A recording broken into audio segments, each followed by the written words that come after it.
नमस्कार, मैं हूं आपके साथ दीपक भदौरिया। आप देख रहे हैं छत्तीसगढ़ एक्सप्रेस। छत्तीसगढ़ कांग्रेस प्रत्याशियों की तीसरी लिस्ट जारी कर दी गई है। पार्टी ने बाकी बची चारों सीटों पर उम्मीदवारों का ऐलान कर दिया है। बिलासपुर से देवेंद्र सिंह यादव, सरगुजा से शशि सिंह, रायगढ़ से मेनका देवी और कांकेर से बीरेश ठाकुर को मौका दिया गया है। वहीं पीसीसी दीपक बैज को टिकट नहीं दिया गया। अब कांग्रेस ने छत्तीसगढ़ की सभी 11 सीटों पर उम्मीदवारों का ऐलान कर दिया है।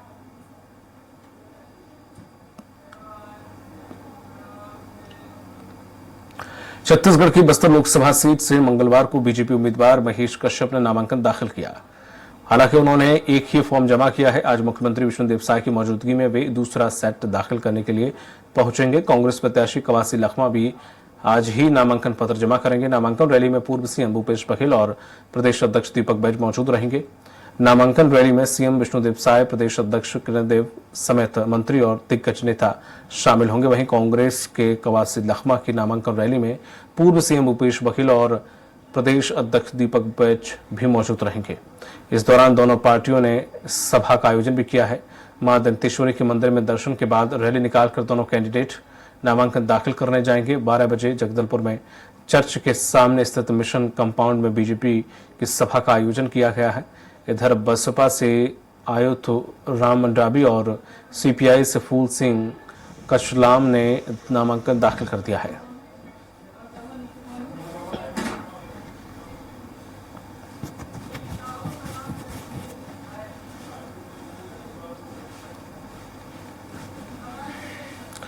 बस्तर में बीजेपी कांग्रेस का शक्ति प्रदर्शन। आपको बता दें कि यहां पर विष्णुदेव साय भी पहुंचे। दोनों दलों के प्रत्याशी आज दिखाएंगे ताकत। दोनों ही जो पार्टियां हैं वो एक जनसभा भी करेंगी। इसमें रैली में सीएम साय शामिल रहेंगे। लखमा की नामांकन रैली में पूर्व सीएम भूपेश बघेल मौजूद रहेंगे। काफी अहम है ये बस्तर सीट। ऐसे में दोनों ही पार्टियां दम खम लगा रही हैं। महेश कश्यप और कवासी लखमा दाखिल करेंगे नॉमिनेशन।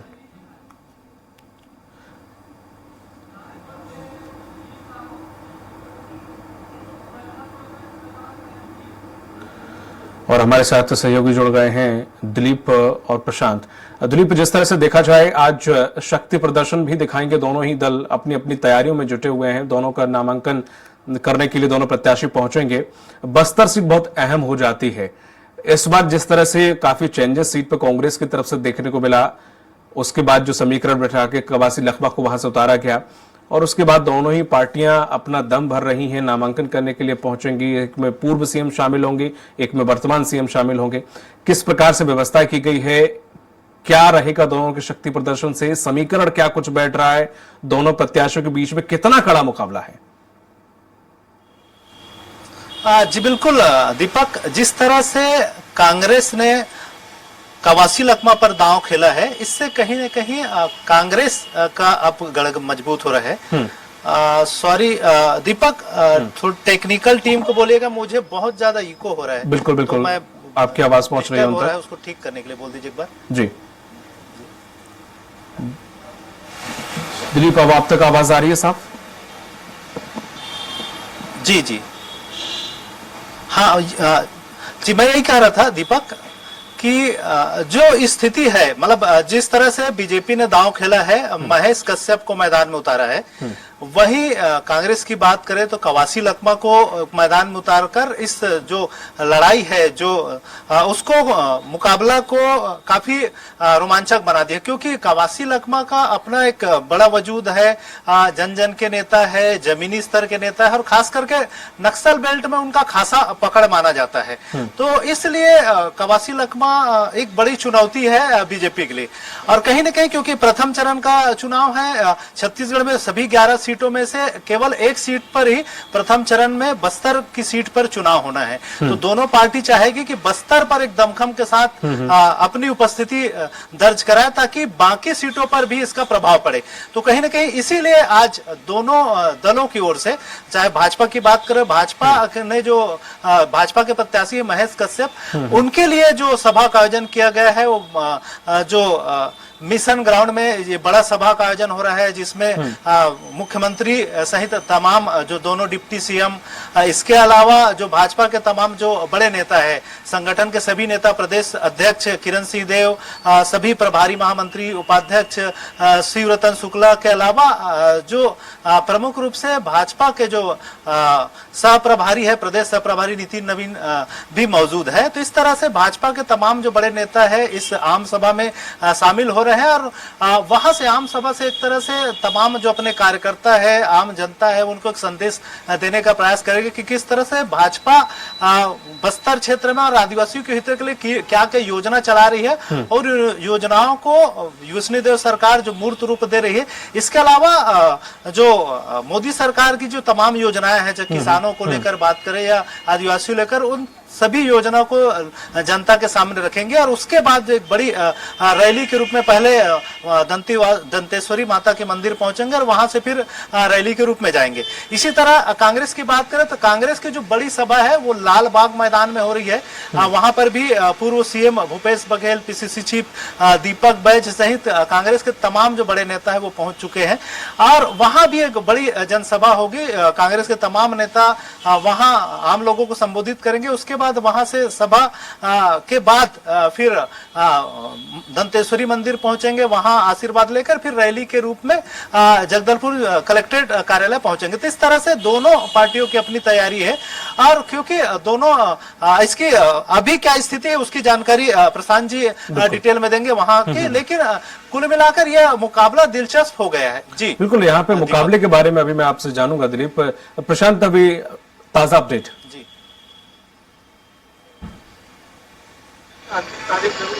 भाजपा कांग्रेस दोनों के प्रत्याशी जो है नामांकन फॉर्म पहले से ही भर दिया है, लेकिन आज दलबल अपना शक्ति प्रदर्शन करने के लिए भाजपा की तरफ से जो मुख्यमंत्री, उप मुख्यमंत्री समेत भाजपा के सभी जो बड़े नेता हैं वो जगदलपुर पहुंचे हुए हैं। वहीं कांग्रेस की अगर बात करें तो कवासी लखमा के नामांकन फॉर्म भरने के लिए पूर्व मुख्यमंत्री समेत पीसीसी अध्यक्ष व बड़े नेता जो है वो पहुंचे हुए हैं, और दोनों ही अपनी शक्ति प्रदर्शन दिखाने के लिए यहाँ पर पहुंचे हुए हैं, क्योंकि बस्तर सीट एक अहम सीट हो जाती है, क्योंकि लगातार लंबे समय से भाजपा के कब्जे में थी, लेकिन पिछले बार दीपक बैज ने यहाँ बाजी मारी थी, और जिस तरीके से मोदी में माहौल था उसके बावजूद जो है बस्तर की सीट कांग्रेस से जीती थी। तो इस बार कहीं ना कहीं भाजपा चाहती है कि यहाँ पर अपनी पकड़ मजबूत करे, और इस बस्तर लोकसभा है वो भाजपा के पाले दिलाए। इसीलिए लगातार जो है सबसे पहले उन्होंने अपने टिकट की भी घोषणा कर दी, और लगातार जो है प्रचार का दौर भी जो है वो शुरू हो गया है। इस दिनों में लगभग 3 से 4 बार मुख्यमंत्री का भी दौरा जो है वो बस्तर लोकसभा में लगातार रहा है। तो कहीं ना कहीं कहा जा सकता है कि इस बार बस्तर लोकसभा में कुल मिला के पूरा फोकस जो है वो भाजपा का है, और कांग्रेस कहीं ना कहीं इससे पिछड़ती हुई नजर आ रही है। पिछड़ती हुई इसलिए भी नजर आ रही है क्योंकि जो सूत्रों से खबर मिल रही है कि सैकड़ों की संख्या में आज नामांकन के अंतिम दिन जब रैली भी होने वाली है, और मुख्यमंत्री के साथ कई बड़े नेता यहाँ पर पहुंचे हुए हैं, वहां पर कांग्रेस के कई बड़े नेता भाजपा में शामिल होने की खबर आ रही है। तो अगर ऐसे में भाजपा के सैकड़ों नेता अगर भाजपा शामिल हो जाते हैं कांग्रेस के, तो एक बड़ा झटका जो है वो चुनाव से पहले ही कांग्रेस को लगता हुआ नजर आ रहा है। और जिस तरीके से अंदरूनी कला जो है वो कांग्रेस की खुलकर सामने आई है वो एक बड़ी चिंता का विषय है। लेकिन फिलहाल जो है कवासी लखमा को जिस तरीके से टिकट दिया गया, हालांकि 2011 में भी लोकसभा में कवासी लखमा को उतारा गया था, लेकिन 2011 में उनको हार का सामना करना पड़ा था, जिसके बाद अब देखने वाली बात होगी कि किस तरीके से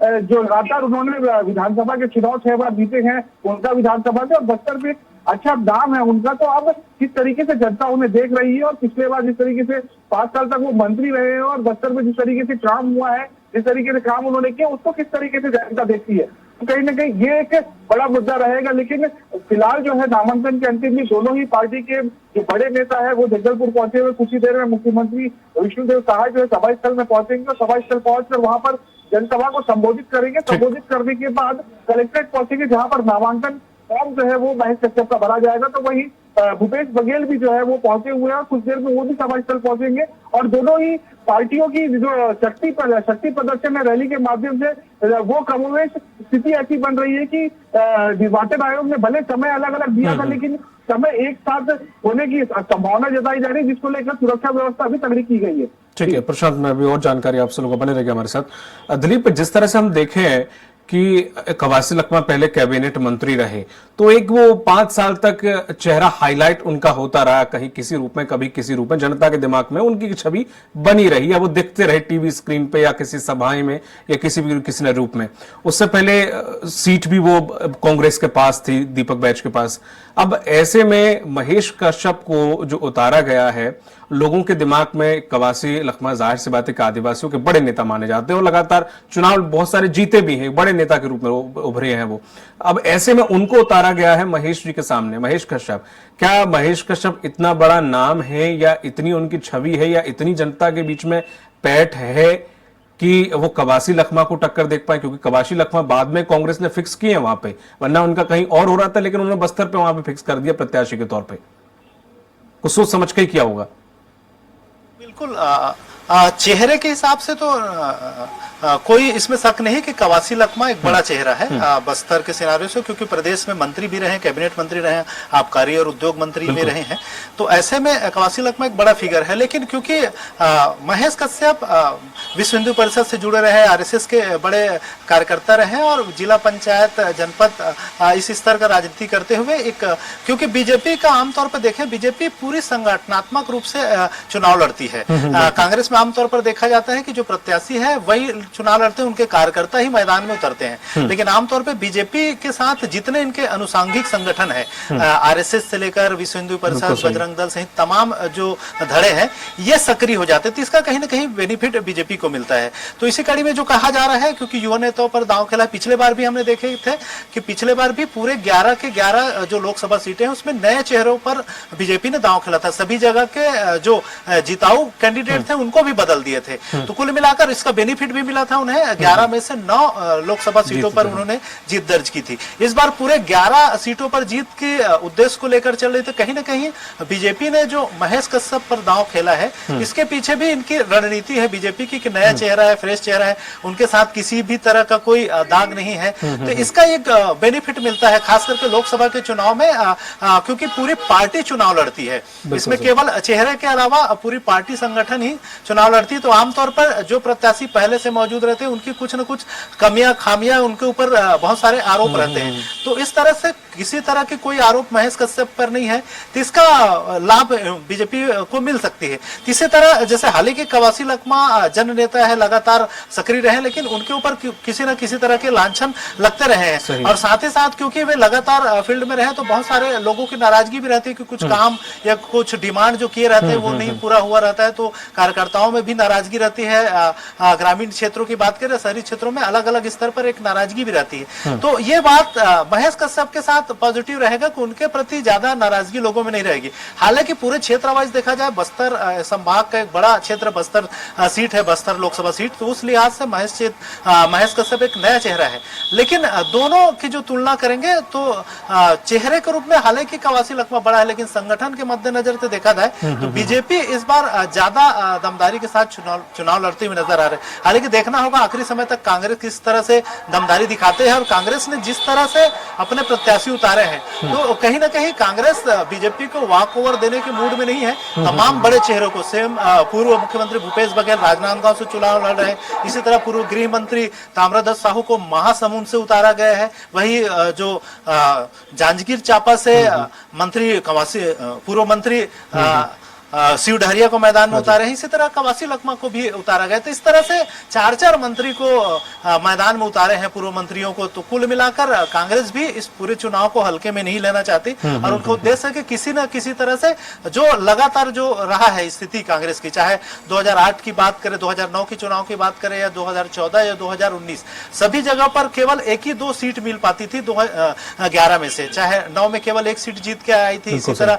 14 में केवल 1 सीट कांग्रेस को मिला था। हालांकि 2019 में 2018 के विधानसभा चुनाव में बड़े अंतर के साथ जीत कर आए थे, 68 सीटों के साथ। इसके बावजूद भी जब 6 महीना बाद चुनाव हुआ तो कांग्रेस को केवल 2 ही सीट मिल पाई थी लोकसभा में। तो लोकसभा में लगातार बीजेपी का दबदबा रहा है छत्तीसगढ़ में। तो कहीं ना कहीं इस मिथक को तोड़ने का एक प्रयास होगा कांग्रेस का। इसी लिहाज से कांग्रेस ने अपने तमाम बड़े चेहरों पर दांव खेला है, और जितने भी चेहरे उतारे हैं मैदान में, वो कहीं ना कहीं एक बड़ा चेहरा है। और कोशिश की जा रही है कि इस बार पूरी दमदारी ईमानदारी से लड़ा जाए और ज्यादा से ज्यादा सीटें हासिल की जाए। कांग्रेस लगातार कह भी रही है, और जिन कांग्रेस के जो प्रदेश प्रभारी है सचिन पायलट, उनका भी कहना है कि हम इतिहास बदलने आए हैं, नया इतिहास लिखने आए हैं। इस तरह से उनकी तरफ से बयानबाजी हो रही है। हालांकि अब देखना होगा कि जनता ही यहाँ सर्वोपरि है, जनता क्या मूड लेकर चलती है वो तो आने वाले समय में ही पता चलेगा। लेकिन फिलहाल दोनों पार्टियां अपनी पूरी ताकत झोंक रही है। बिल्कुल, मैं लौटूंगा दिलीप। प्रशांत, अभी क्या कुछ चल रहा है नामांकन को लेकर, क्योंकि 3 बजने का समय नजदीक है और ऐसे में क्या कुछ प्रक्रिया चल रही है? ये कुछ ही देर में सभा स्थल में मुख्यमंत्री पहुंचेंगे और जो लगभग आधे घंटे का समय बताया जाएगा, क्योंकि जो समय पूर्व निर्धारित था वो समय से काफी देर हो चुका है। इस कारण से आधे घंटे का ही जो सभा रहेगा, जिसके बाद रैली के माध्यम से कलेक्ट्रेट सीधे पहुंचेंगे, क्योंकि जो प्रत्याशी है और उनके साथ जो तमाम बड़े नेता यहाँ पर मौजूद है वो पहले ही दंतेश्वरी मंदिर में मां दंतेश्वरी के दर्शन कर चुके हैं और वो अब सीधा यहाँ से सभा स्थल से जो है वो कलेक्ट्रेट पहुंचेगी और अपने नामांकन फॉर्म को जो है भरेंगे। तो वैसे ही कांग्रेस की भी स्थिति है, कांग्रेस को भी जो समय 12 बजे का दिया गया था वो भी समय से काफी लेट हो चुका है। और जिस तरीके से कांग्रेस की स्थिति अभी फिलहाल बताई जा रही है कि कुछ कांग्रेस नेता जो है वो भाजपा शामिल होने जा रहे हैं, जिसको लेकर कांग्रेस में अभी लगातार जो बैठकों का दौर जगदलपुर में चल रहा है, जिसको लेकर जो है समय जो निर्धारित था उससे काफी लेट हो गया है। लेकिन अभी सभा स्थल पर कुछ देर में पहुंचेंगे पूर्व मुख्यमंत्री और उसके बाद वो भी रैली के माध्यम से कलेक्ट्रेट पहुंचेंगे और नामांकन को जो है नामांकन फॉर्म भरा जाएगा। लेकिन जिस तरीके से दिलीप का कहना था कि महेश कश्यप जो है भले बड़ा नाम नहीं हो, लेकिन जिस तरीके से भाजपा ने उन्हें टिकट दिया तो उसकी सबसे एक महत्वपूर्ण बिंदु जो है वो एक बात ये है कि बस्तर में काफी लंबे समय से धर्मांतरण का एक मुद्दा चल रहा है और धर्मांतरण के लिए एक बड़ा नाम जो है वो महेश कश्यप है, क्योंकि पिछले कुछ महीनों में लगातार जो है भाजपा एक अभियान चला रही थी घर वापसी का, और घर वापसी के अभियान में बस्तर संभाग की जो जिम्मेदारी है वो महेश कश्यप को दी गई थी और महेश कश्यप ने बखूबी उस जिम्मेदारी को पूरा किया और लगातार जो है अंदरूनी इलाकों में जिन ग्रामीणों ने धर्मांतरण किया था, मतांतरण किया था, उन लोगों को घर वापसी करने की जो जिम्मेदारी थी उसको पूरा किया, जिसके जो भी एक बड़ा कारण माना जा रहा है कि महेश कश्यप को टिकट मिला है। और वही जो दीपक बैज जो वर्तमान में सांसद थे और उनको उनका नाम जो कहीं ना कहीं धर्मांतरण करवाने में शामिल हो रहा था और लगातार भाजपा इसको मुद्दा बना रही थी, एक बड़ी वजह मानी जा रही है कि दीपक बैज को बस्तर लोकसभा से टिकट नहीं दी गई है और कवासी लखमा को दी गई है, क्योंकि दीपक बैज के बाद अगर बस्तर में अगर किसी को माना जाए कि जो संभाग स्तर के राजनीति में अगर कोई अगर दखल देता है तो वो कवासी लखमा है। तो इसलिए कवासी लखमा को यहाँ पर टिकट दिया गया है, लेकिन महेश कश्यप को भी कमतर नहीं आंका जा सकता। लगातार अंदरूनी इलाकों में उनका दौरा चलता रहा है और हिंदुत्व को लेकर एक बड़ा ग्राम जो है वो बस्तर में महेश कश्यप है। तो एक टक्कर जो है कांग्रेस और भाजपा की सीधी है यहाँ पर, और इस टक्कर को देखने वाली बात होगी कि किस तरीके से जनता देखती है, क्योंकि अंदरूनी इलाकों में बहुत ज्यादा विकास और बहुत ज्यादा अलग चीजों पर बातचीत नहीं होती है। वहां पर जिसका चेहरा ज्यादा मुखर होता है, जिसको लोग ज्यादा पसंद करते हैं, ऐसे लोगों को चुना जाता है। ठीक है प्रशांत, नजर बनाए रखिएगा। तमाम जानकारी के लिए आपका प्रशांत, आपका दिलीप, आपका दोनों लोगों का बहुत बहुत शुक्रिया।